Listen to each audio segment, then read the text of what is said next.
T I کو vote نہ دیں، یہ بڑا ہی سنگین الزام ہے، جس سے میں نے جیسے پہلے بھی عرض کیا ہے کہ ایک انتخابات کا ہونا، انعقاد ایک چیز ہے، اس کی سینکٹیٹی، اس کا تقدس دوسری چیز ہے، وہ مجروح نہیں ہونا چاہیے۔ اگر وہ پولیس والے ہوں تو ان کے خلاف ایسی تادیبی کارروائی کی جائے کہ جو عبرت کا نشان بن جائے، جو لوگوں کے لیے سبق ہو کہ آئندہ ایسا نہیں کرنا۔ اور پولیس، جس کو پنجابی میں کہتے ہیں نا، پولیس والے نویں کان ہو جان، تو موچی دروازہ میں پانی ہی نہیں، سانپ بھی چھوڑ دیے گئے تھے کہ پانی چھوڑنے والا جو حربہ ہے نا، یہ نیا نہیں ہے۔ اعوذ باللہ من الشیطان الرجیم، بسم اللہ الرحمن الرحیم۔ ناظرین، آپ کا ہوسٹ یاسین لاکھ سی نیوز کے پروگرام کرنٹ سین میں ہم آپ کو خوش آمدید کہتے ہیں۔ ہمارے اسٹوڈیو میں تشریف رکھتے ہیں جواد مفتی صاحب، جو کسی تعارف کے محتاج نہیں ہیں، ہمارے سینئر جرنلسٹ ہیں، پاکستان کے سیاسی، معاشی، دفاعی، دیگر تمام پہلوؤں پر گہری نظر رکھتے ہیں۔ پاکستان میں الیکشن کا دورہ ہے اور ہر طرف گہما گہمی اور پرتشدد کارروائیوں کی بھی اطلاعات مل رہی ہیں۔ سب سے پہلے ہم مفتی صاحب سے جانیں گے کہ پی ٹی آئی نے انٹرا پارٹی الیکشن کروانے کا اعلان کر دیا ہے، تو سر یہ بتائیں گے کہ انٹرا پارٹی انتخابات کا اب پی ٹی آئی کو کیا فائدہ ہوگا؟ یہی بات میرا خیال ہے، وہ ایک جیسے کاغذی کارروائی ہوتی ہے یا ضرورت کے تحت قانونی تقاضا پورا کرنے کے لیے تاکہ رجسٹریشن بحال ہو سکے، اس کے لیے یہ کیا جا رہا ہے۔ انتخابات کے حوالے سے کوئی اب فائدہ ہونے والا نہیں، اس لیے کہ رجسٹریشن کی بحالی کا جو فائدہ ہونا چاہیے وہ یہ ہے کہ انتخابی نشان بحال ہو، لیکن انتخابی نشان اب اس لیے بحال نہیں ہو سکتا کہ الیکشن کمیشن نے جو بیلٹ پیپرز ہیں، جو پرچیاں ہیں وہ ووٹ کی، وہ تمام چھپوا لی ہیں۔ ان کے لیے ممکن ہی نہیں ہوگا کہ وہ نئے سرے سے نئے بیلٹ پیپر چھاپیں، اور اس سے پہلے بھی ایک دو واقعات میں انہوں نے معذوری کا اظہار بھی کر دیا ہے کہ ہمارے پاس اتنا کاغذ ہی نہیں ہے کہ ہم ایک دفعہ چھاپ سکیں، تو چہ جائے کہ دوسری دفعہ چھاپنا پڑے اور پھر تاخیر ہو جائے گی، وقت مقررہ پر الیکشن ہو نہیں سکیں گے۔ اس لیے اس پریکٹس کا ان کو اس الیکشن میں فائدہ نہیں ہوگا۔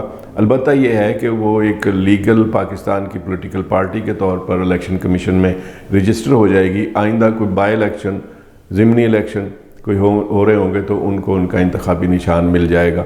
سر دست کوئی فائدہ ایز سچ نہیں ہے۔ جی سر، پی ٹی آئی کے خلاف جو مختلف محکموں کی کارروائیاں ہیں، اس حوالے سے ایک اسلام آباد کے کینڈیڈیٹ ہیں شعیب شاہین صاحب، انہوں نے سپریم کورٹ آف پاکستان کو مخاطب کرتے ہوئے بیان دیا ہے کہ بطور کینڈیڈیٹ اسلام آباد میں صورتحال یہ ہے کہ پولیس ووٹر کو خود فون کر کے پی ٹی آئی کو ووٹ دینے سے منع کر رہی ہے۔ انہوں نے یہ الزام عائد کیا ہے۔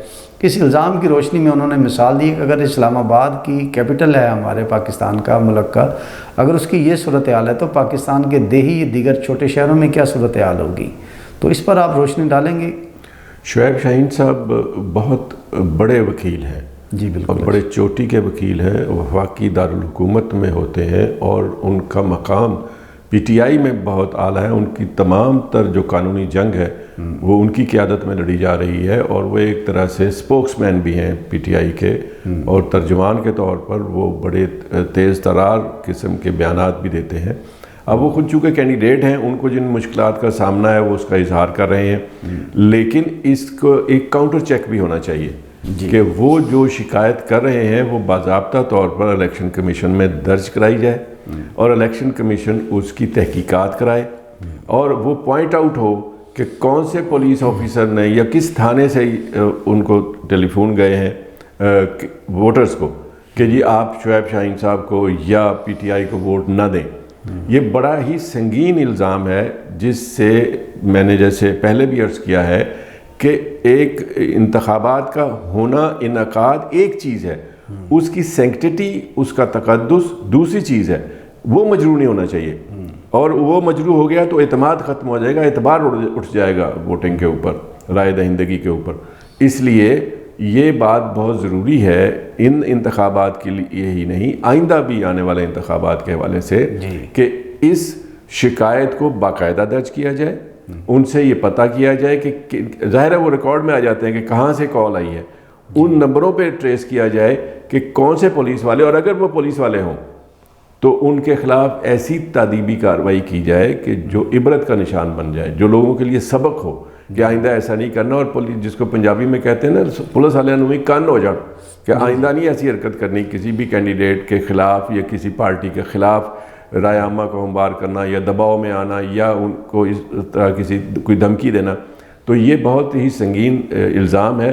اللہ کرے یہ الزام غلط ہو اور شعیب شاہین صاحب کو ایسے ہی چلتے چلتے کسی نے کہہ دیا ہو اور انہوں نے یہ بات اڑا دی ہو، اللہ نہ کرے ایسا ہو، اور اگر تحقیقات کے اندر یہ بات سچ ثابت ہو تو سخت سزا کا اہتمام بھی ضرور ہونا چاہیے۔ سر بہت شکریہ۔ اب ہمارے ساؤتھ پنجاب میں خصوصاً ڈیرہ غازی خان ڈویژن اور بہاولپور ڈویژن میں ہمارے سوشل میڈیا کے اور صحافیوں کے گروپس میں مختلف ویڈیوز وائرل ہو رہی ہیں، جس میں پولیس کی جانب سے یونیفارم میں بھی اور with out uniform P T I کے بینرز پوسٹرز اتارے جا رہے ہیں، اور بیشتر امیدواروں کے جہاں جلسے گاہ ہے وہاں رکاوٹیں پیدا کی جا رہی ہیں۔ وہ ویڈیو سامنے آئی ہیں، پولیس ناکے لگا کر بیٹھ جاتی، جو لوگ وہاں جلسہ گاہ کی طرف آنے لگتے ہیں ان کو روکتی ہے۔ بلکہ ایک کوٹدو میں شبیر علی قریشی صاحب ہیں، وہ امیدوار ہیں قومی اسمبلی کے، نون لیگ کے خلاف کھڑے ہیں، پی ٹی آئی کے ہیں۔ ان کے گزشتہ روز ہونے والے جلسے کے لیے جو گراؤنڈ انہوں نے منتخب کیا تھا اس میں پانی چھوڑ دیا گیا ہے۔ تو اس قسم کے جو یونیفارم میں یا گورنمنٹ لیول کے جو افسران ہیں، ملازمین ہیں، حکومتی سطح پر میں یہ کہوں گا اگر اس قسم کی بات ہوتی ہے، اس قسم کے الزامات سامنے آ رہے ہیں تو اس پہ آپ کیا کہیں گے سر؟ پہلی بات تو یہ ہے کہ اس کی مذمت ہونی چاہیے، نہ صرف مذمت ہونی چاہیے بلکہ مرمت ہونی چاہیے جنہوں نے جو اس طرح کی حرکتیں کر رہے ہیں اور انتخابات کا، جیسے میں نے پہلے عرض کیا کہ تقدس مجروح کر رہے ہیں، اس کا اعتماد مجروح کر رہے ہیں۔ جی۔ لیکن دوسری بات آپ کو میں دلچسپ بتاؤں کہ پانی چھوڑنے والا جو حربہ ہے نا، یہ نیا نہیں ہے۔ جب سے ہم نے ہوش سنبھالا ہے، پہلا الیکشن 1962 کا ہم نے دیکھا تھا، اس سے پہلے جو انتخابات کی مہم چل رہی تھی، تو اس کے اندر بھی جو کنونشن مسلم لیگ جو ایوب خان صاحب کی سرکاری پارٹی بن گئی تھی، اس کے مقابلے میں جو کینڈیڈیٹ کھڑے ہوتے تھے ان کے جلسوں میں بھی پانی چھوڑا جاتا تھا۔ لاہور میں موچی دروازہ مشہور جلسہ گاہ ہے، اس میں بھی پانی چھوڑ دیا جاتا تھا۔ بھٹو صاحب کے دور میں جب کھر صاحب نے وہاں جلسہ رکھا تھا، چونکہ وہ مخالف ہو گئے تھے، اپوزیشن میں تھے، تو موچی دروازہ میں پانی ہی نہیں سانپ بھی چھوڑ دیے گئے تھے۔ اس لیے جلسہ گاہ کو تلپٹ کرنا اور مشکلات پیدا کرنا، حکومت کے مخالفین کے لیے کی راہوں میں رکاوٹ ڈالنا، یہ بہت پرانا ایک ہے۔ لیکن میں پھر وہی بات عرض کروں گا جو آپ کے پہلے سوال کے جواب میں عرض کی ہے کہ یہ باتیں معمولی نہیں ہیں۔ انتخابی نتائج کو ایک قابل قبول بنانے کے لیے، باعتماد بنانے کے لیے یہ ضروری ہے کہ ان الزامات کا نتارہ کیا جائے۔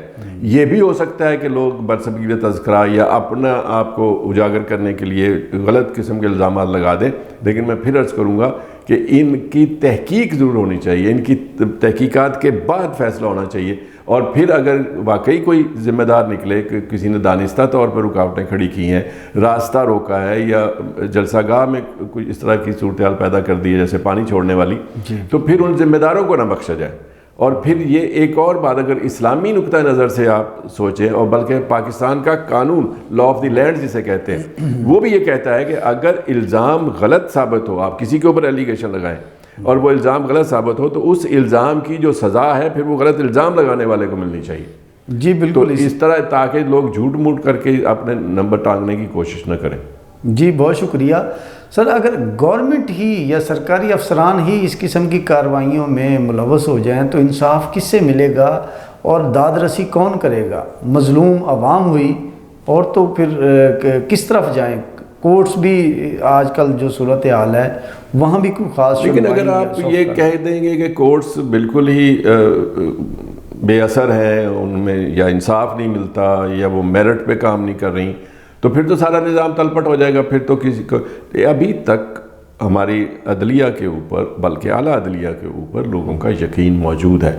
اس یقین کی بنیاد پر ہی یہ معاملات عدلیہ کے پاس جانے چاہیے اور ان کا نتارہ ہونا چاہیے، فیصلہ ہونا چاہیے کہ جو الزام لگایا اگر وہ درست الزام ہے تو اس کی سزا ملنی چاہیے، اگر درست الزام نہیں ہے تو الزام لگانے والے کے کان کھینچنے چاہیے کہ آپ اس طرح کیوں، یہ ماحول ایسا کیوں پیدا کر رہے ہیں، خراب کیوں کر رہے ہیں۔ جی بہت شکریہ۔ ہمارے نگران وزیر اعلیٰ پنجاب محسن نقوی صاحب کے ملتان میں آئے روز تاپڑ توڑ دورے، اور اس کا عوام کو خاص طور پر یہ فائدہ ہے کہ جو ترقیاتی کام تھے جو سالوں سال سے نہیں رکے ہوئے تھے، نہیں ہو پا رہے تھے، وہ آلموسٹ مکمل ہو چکے ہیں، جس میں نشتر 2 پروجیکٹ کے حوالے سے ہے، اس کا آج افتتاح کر دیا گیا ہے، جبکہ کیڈٹ کالج کا سنگ بنیاد رکھ دیا گیا ہے۔ اسی طرح سیف سٹی پروجیکٹ کا بھی افتتاح کر دیا گیا ہے۔ تو اس حوالے سے آپ وزیر اعلیٰ کی ایکٹیویٹی کے حوالے سے کیا کہیں گے؟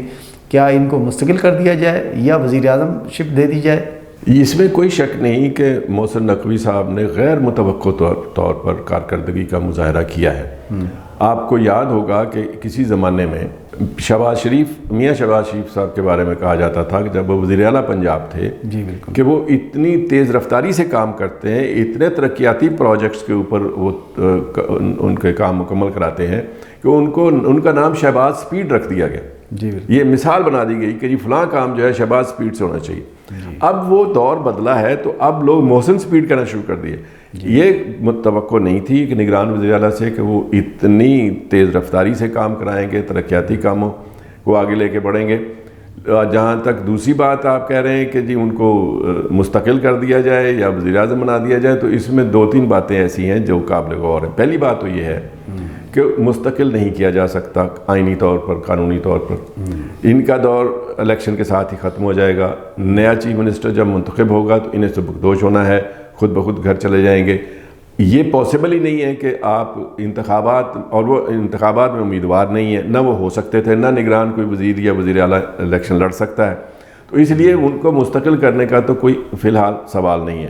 ہاں کوئی نیا ارینجمنٹ آ جائے، کوئی نظام ہی کوئی اور آ جائے تو اس میں ان کو موقع مل جائے، وہ اپنی صلاحیتوں کا مظاہرہ کریں، تو یہ ایک الگ بات ہے۔ دوسری بات ہے کہ ان کو وزیر اعظم بنا دیا جائے، تو وزیر اعظم بھی جو بنانا ہے وہ بھی ایک پروسیس ہے، لیگل پروسیس ہے، ڈیموکریٹک پروسیس ہے، جمہوری عمل ہے، جس میں سے گزر کے آپ وہ بڑے شوق سے سیاسی جماعت بنائیں، الیکشن لڑیں، اکثریت حاصل کریں، پھر وزیر اعظم بن سکتے ہیں۔ لیکن میں ایک آپ کو دلچسپ بات بتانا چاہتا ہوں، جیسے ابھی ذکر ہوا شہباز شریف صاحب کا، تو ان کی سپیڈ اور رفتار بھی اتنی تیز تھی کہ اس کو مثال کے طور پر پیش کیا جاتا تھا۔ لیکن اس سے پہلے جو ان کے بڑے بھائی میاں نواز شریف، جب وہ وزیر اعلیٰ پنجاب تھے تو وہ بھی مثالی وزیر اعلیٰ سمجھے جاتے تھے۔ مجھے اچھی طرح یاد ہے کہ جب بھی فیڈرل لیول پر، وفاقی سطح پر، جہاں کے جنیجو صاحب جب وزیر اعظم تھے، محمد خان جنیجو، تو فیصلہ وہاں کابینہ میں جو ہوتا تھا، عمل درآمد سب سے پہلے پنجاب میں ہوتا تھا۔ تو کہا جاتا تھا کہ دیکھیں کتنی وزیر اعلیٰ کتنا افیکٹو ہے، اور انہوں نے بڑا نیک نام کمایا۔ جب وہ وزیر اعظم بنے تو ان کی رفتار وہ نہیں رہی تھی جو پنجاب کے وزیر اعلیٰ کے طور پر تھی۔ تو اس ناچیز کی رائے تو یہ ہے کہ یہ جو پنجاب کے وزیر اعلیٰ کامیاب ہوتے ہیں، سپیڈ کا مظاہرہ کرتے ہیں، تو اس میں پنجاب کی بیوروکریسی کی کا عمل دخل ہے کہ یہاں کی بیوروکریسی اتنی افیکٹو ہے، فیصلے کے عمل درآمد میں اتنی تیز ہے کہ باقی صوبے دیکھتے رہ جاتے ہیں، اور وہ وزیر اعلیٰ کا نام بن جاتا ہے۔ جب وہ لیکن وفاق میں جا کے وزیر اعظم بنتا ہے تو اس کی کارکردگی ویسی نہیں رہتی۔ اس لیے میں اس کے حق میں تو نہیں ہوں کہ محسن نقوی صاحب کو وزیر اعظم بنا کے اب نکارہ کر کے بٹھا دیں۔ اب وہ جب وزیر اعلیٰ کے طور پر اتنے کامیاب ہیں تو وزیر اعلیٰ کے طور پر تو ان کو سوچا جا سکتا ہے کہ وہ تیز رفتاری سے کام کرنے والے بندے ہیں۔ جی بہت شکریہ۔ محسن نقوی صاحب نے پنجاب میں صحافیوں کے لیے 3300 پلاٹس آسان اقساط پر دینے کا بھی اعلان کیا ہے، جس کی کچھ چند شرائط جو رکھی گئی ہیں وہ بہت سخت ہونے کی وجہ سے صحافی کمیونٹی میں بڑا وہ تشویش پائی جاتی ہے، جس کے اندر کرائیٹیریا میں سب سے بنیادی طور پر دیا گیا ہے کہ ماسٹر ڈگری ہولڈر ہو، اور اگر ان کا ایکسپیرینس 18 سال سے زیادہ ہے تو وہ گریجویٹس ہو۔ ہمارے پاکستان میں موسٹر آپ جیسے سینئر صحافی جو ہیں جن کا ایکسپیرینس 40 سال 50 سال سے زیادہ ہے، ایٹ دیٹ ٹائم وہ میٹرک اور ایف اے لیول کی تعلیم حاصل کر چکے تھے، ان کا کیا ہوگا؟ اتنے سینئر صحافی ہونے کے باوجود مختلف قومی اخبارات چینلز میں آج بھی وہ کام کر رہے ہیں، تو کیا وہ ان پلاٹس اسکیم سے محروم ہو جائیں گے؟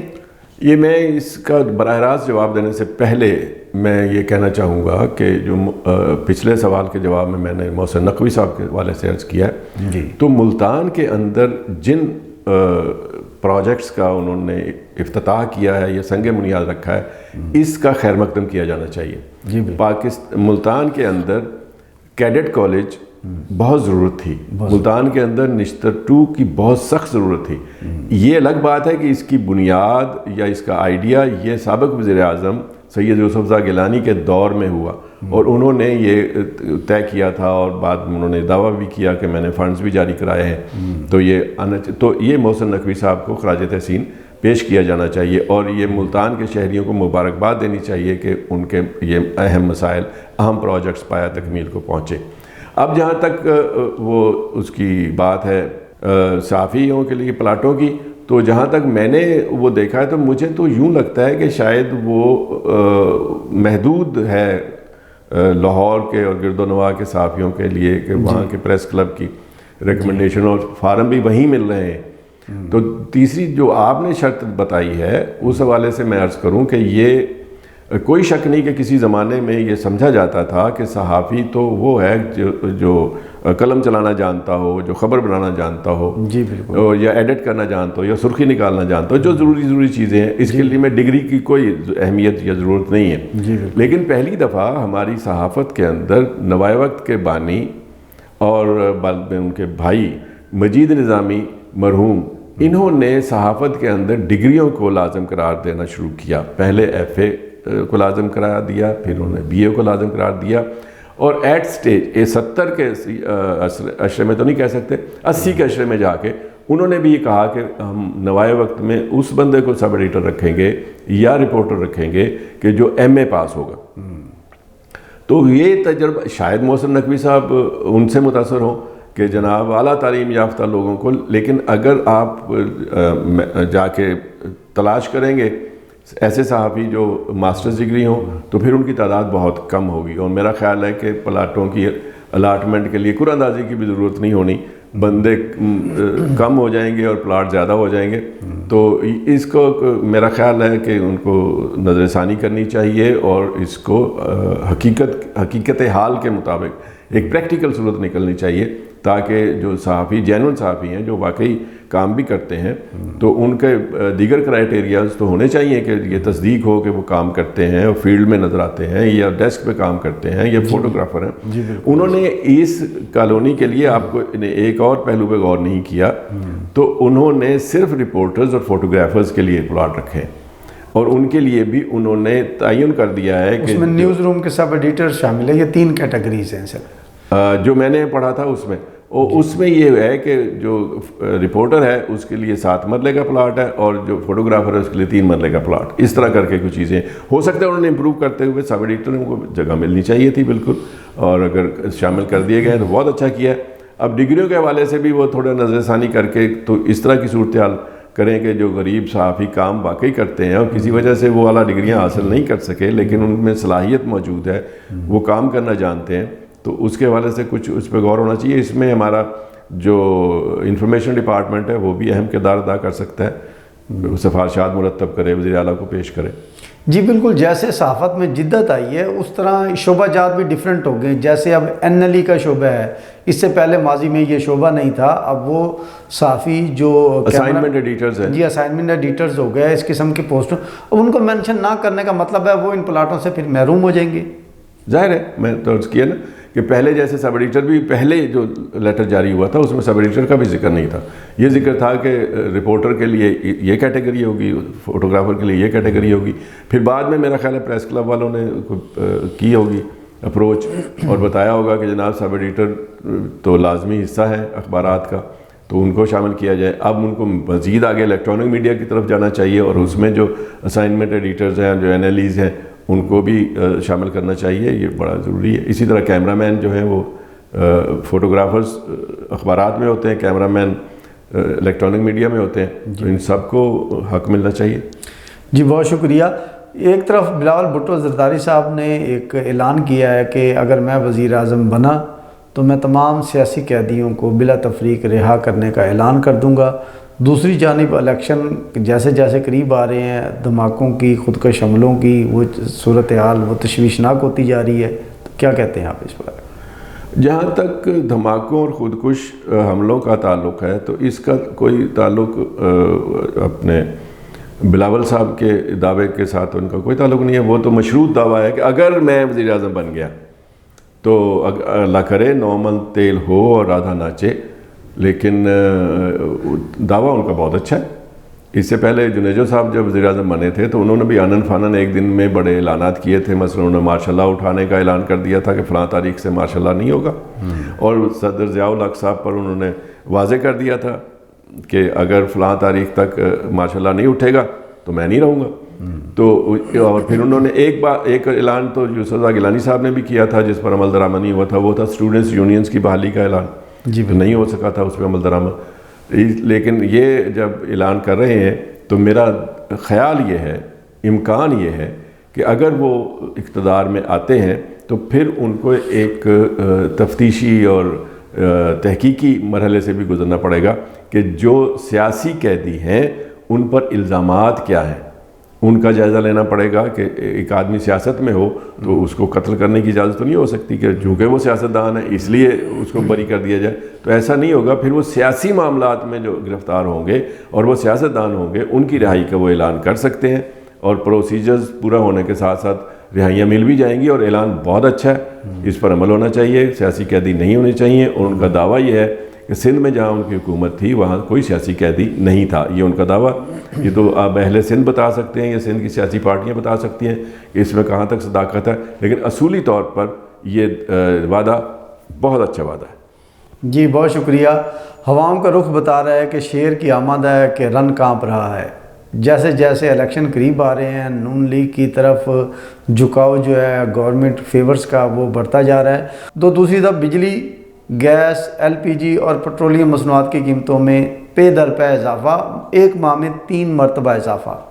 کیا کہتے ہیں اس بارے میں؟ یہ پے در پے جو اضافہ ہے یہ دراصل غریب عوام کے اوپر پے در پے تھپڑ ہے. ان کے حالات کو مزید خراب کرنے کے لیے حملے ہیں. یہ ان کی جتنی مذمت کی جائے کم ہے. لیکن ہر حکمران، ہر حکومت میں رہنے والے جو افسران ہوتے ہیں وہ ان کا ہمیشہ یہ موقف ہوتا ہے کہ یہ جو پیٹرولیم مصنوعات ہیں ان کو عالمی منڈی کی نرخوں کے حوالے سے دیکھنا پڑتا ہے. اگر بین الاقوامی منڈیوں کے اندر نرخ بڑھتے ہیں تو ہمیں بھی بڑھانے پڑتے ہیں. لیکن پاکستانی عوام کا یہ طویل تجربہ ہے کہ جب بڑھتے ہیں تو بڑھا دیے جاتے ہیں، جب کم ہوتے ہیں تو اس تناسب سے کم نہیں کیے جاتے. اور پھر یہ ایک پرت اس کا اور ہے کہ جب پیٹرولیم مصنوعات کی قیمتوں میں کمی ہوتی ہے تو اس کے اثرات کرایوں پر نظر نہیں آتے، بسوں کے اور ٹرانسپورٹ کے کرایوں پہ. دیگر اشیاء خوردنی اور ضروریات زندگی کے اوپر ان کے اثرات مرتب نہیں ہوتے کہ وہ بھی سستی ہو.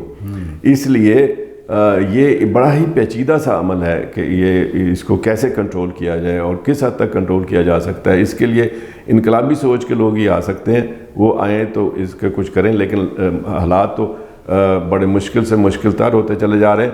ہو سکتا ہے کہ نگران حکومت اس لیے یہ سب نرخ بڑھائے جا رہی ہے کہ انہیں کون سے ووٹ لینے ہیں، کون سا الیکشن لڑنا ہے، تو وہ آنے والی حکومت سے پہلے بڑھا دیں تاکہ آنے والی حکومت آتے ہی بدنام نہ ہو کہ آنے ہی انہیں نرخ بڑھانے پڑ گئے.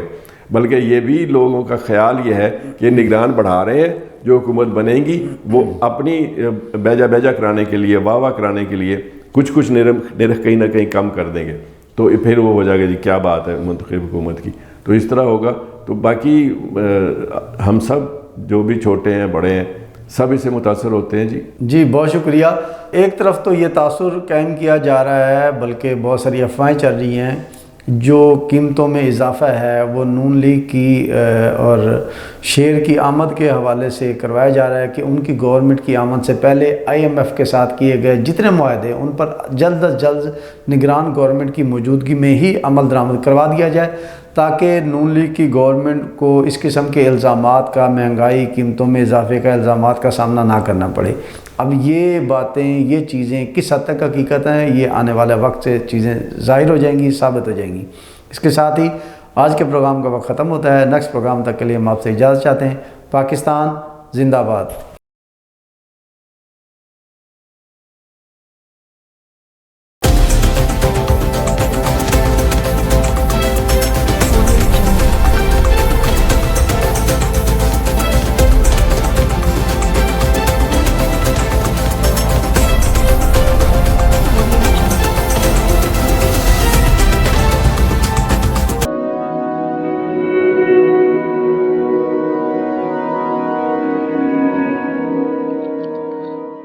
رزق اللہ کے ہاتھ میں ہے، اور کبھی کبھی رزاق رزق کی تقسیم کا اعزاز ان لوگوں کو بھی عطا فرما دیتا ہے کہ جو حالات کی کڑی دھوپ میں شجرے سایہ دار ہوتے ہیں.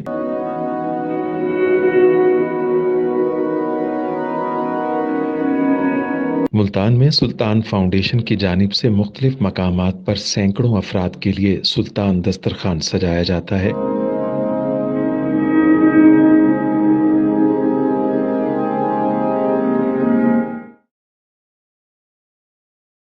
ہر انسان سلطان دسترخوان کا مہمان بنتا ہے۔